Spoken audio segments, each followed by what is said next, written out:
What's up, everybody? It's What Jim.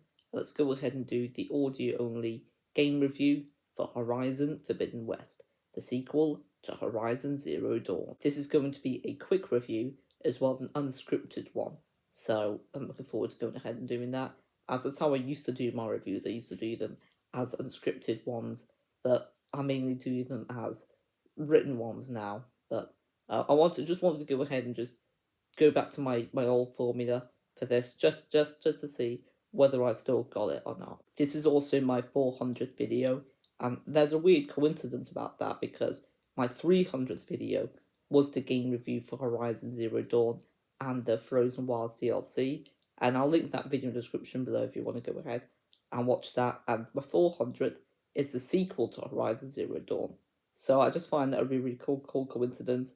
It just happened to end up being like that, but we'll now continue on with my audio only review for Horizon Forbidden West. So we'll talk about the good for it, then we'll talk about the bad, the verdict, what I'll rate this game out of 10. So for the good, I want to mention about the gameplay.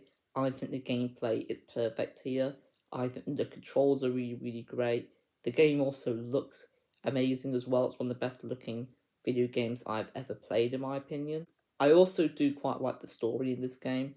I personally prefer the story in Horizon Zero Dawn, but I still do really like the story here, and you got some returning characters such as Aloy, and you got some returning machines as well, and you've also got some new characters and new machines, and they all look really great, and so some of them are really welcome additions, but I think some of the characters could have been written a bit better in this game for me.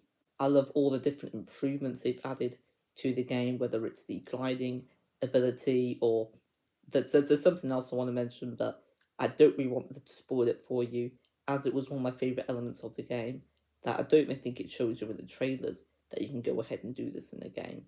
And there's plenty of collectibles to get, although I did enjoy getting the collectibles more in Horizon Zero Dawn. The thing is, I 100% completed that game, whereas here with Forbidden West, I've only got all the main missions and all the side missions.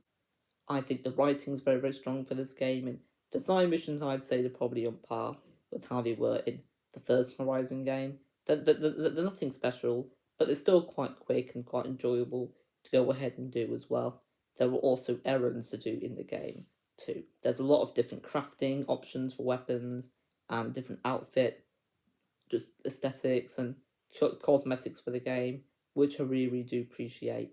That's it, in my opinion, there seems to be more in this game than there was in Zero Dawn. But I want to talk about some negatives, and I've already touched upon a few of them, being that the story wasn't as good as it was in the first Horizon game, which I'm comparing a lot in this video. I also just want to go ahead and say that, yeah, some of the characters could have been written a bit better, and I feel like maybe they overdid the amount of characters in this game, and I feel like maybe they just made this game too big, in my opinion. There's far too many things to go ahead and do, and I think that's another reason why it put me off 100% completing this game, just because there was too much to do. The open world is amazing, looks beautiful, there's so many amazing things to go ahead and do in the open world. I just feel like if it was a little bit smaller, there would have been a bigger chance of me actually completing this game. And I feel like it's got the same problem where it was in Horizon Zero Dawn, being that it's quite inconsistent, the challenge level for the game. It starts off pretty easy, and then about 25% through the story, the game does get does get a lot harder, in my opinion. And then once the story's finished, it then goes to pretty easy again. So, in my opinion, it's a bit inconsistent with how challenging this game can get at times. So let's go ahead and talk about the verdicts for this game. And I recommend this game to people who like the first Horizon Zero Dawn game. And I would also rate this game a 9 out of 10. I think Horizon Forbidden West is an amazing video game. I wouldn't be surprised if this won Game of the Year. I feel like it definitely would deserve it. I'm not sure if it'd get my Game of the Year, but it definitely is an amazing game. But me personally, I preferred Horizon Zero Dawn just because I preferred the story, the characters, and I think it was just the right amount of stuff to do. I feel like Forbidden West is maybe too big at times. However, Forbidden West have added improvements, and one of the things that we got to mention about this game is the fact that you can go underwater and explore all different things there. You couldn't do that in the first Horizon game. So it's really, really great to have that here.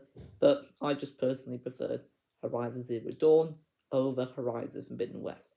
But you can let me know which one you prefer in the comment section below. I'd be really, really curious to find out. You can also let me know your thoughts on Horizon Forbidden West, what you think worked with it, what you think didn't. But of course, no spoilers, as this is a no spoiler audio only review. But so far, I've done an audio only review for a show, video game, and I'm going to also experiment doing it with a film. So once I've done an audio only review for all them, I'm not sure if I'll do any more audio only reviews. I guess we'll just have to wait and see. But hopefully you enjoyed this video, and if you did, don't forget to leave a like, subscribe, and comment. And I'll see you guys next video. Don't forget my review for Horizon Zero Dawn and the Frozen Wilds DLC is in the description below. Until next time, everyone, ciao.